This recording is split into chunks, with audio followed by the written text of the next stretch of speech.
The man once referred to as the Laurence Olivier of porn, Ron Jeremy, and conservative radio talk show host John DePetro. Gentlemen, thanks very much for coming on the program. Appreciate it.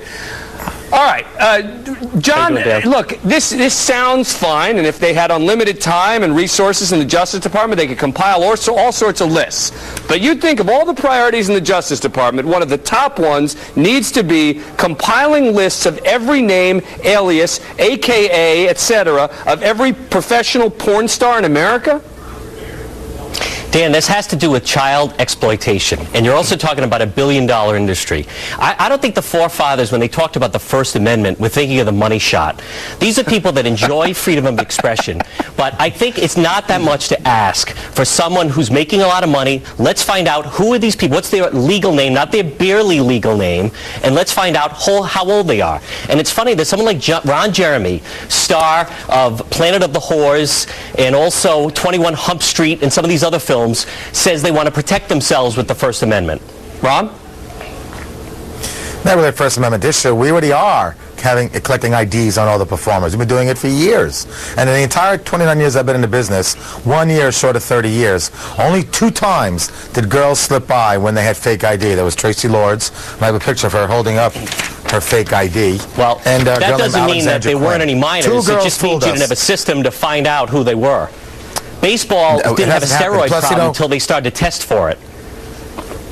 Yes, but we've been doing this since I've been in the business. They've been getting double IDs on people, SS numbers, picture IDs, Xeroxing it, putting it in our files. So we already are doing this. But see, Ron, the argument would be that they don't trust you, effectively. They're saying, we don't trust the Ron Jeremys of the world to supervise this. Dan, why would you trust the sleaziest industry? People that make the Mutiny on the Booty. Why would we think that? I have to say, John, I'm impressed with your vast knowledge of all the names of the movies. It seems that you've got quite a collection of your own. Ron Jeremy films. Yeah. And that's not even Ron Jeremy. It's Ron Jeremy Hyatt, isn't it, Ron? Yes, it is. Because you're absolutely correct. I believe it is. So that would be your legal name. The authorities could make sure you're 18. Yeah, I'm a little over 18, just a little. Another thing is, look, all I could say is, we think it's a fishing expedition. It's the FBI's way.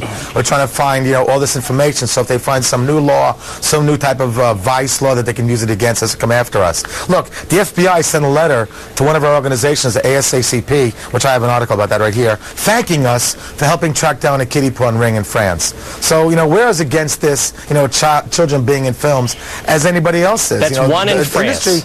We didn't fall out of the sky. This is a business where people have kids. This is a normal adult industry where people pay taxes, have families. We're not into having children, be in front of the camera. But Ron, it's also exploitation of minors. And when you were making Throbbing Hood, how do you know that everyone that was a star actor in that movie, that they were actually of age?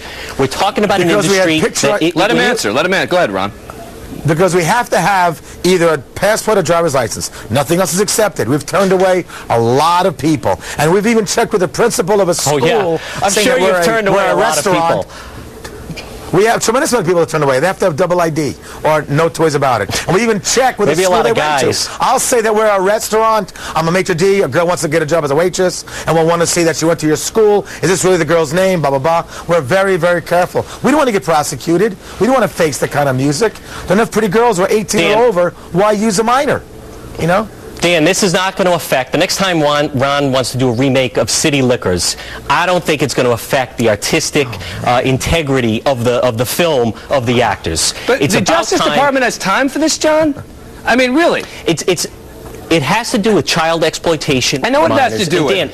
But this is the best way to go after child exploitation, is to get a list of the names of every adult porn star and all their aliases and all their AKAs. And I mean, you just listed all the ones Ron Jeremy has. I'd assume that you'd have to devote an entire Justice Department official just to Ron Jeremy's history.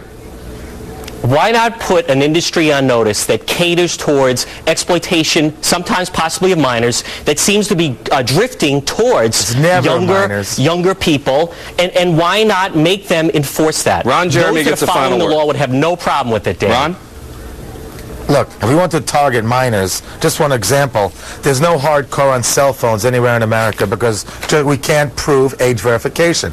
So we're trying to do the right thing, not have minors watch porn nor be in porn. We're doing the best we can. All right. Ron Jeremy, does it make me bad, that a bad person, that it gets me nervous every time you pick up a magazine or a newspaper to show us? I get nervous about what it might show. No, don't do it. Don't do it. Keep it down. I don't want to see it.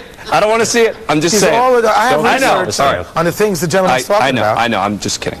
Ron Jeremy and John DePetro, thanks a lot. I appreciate it.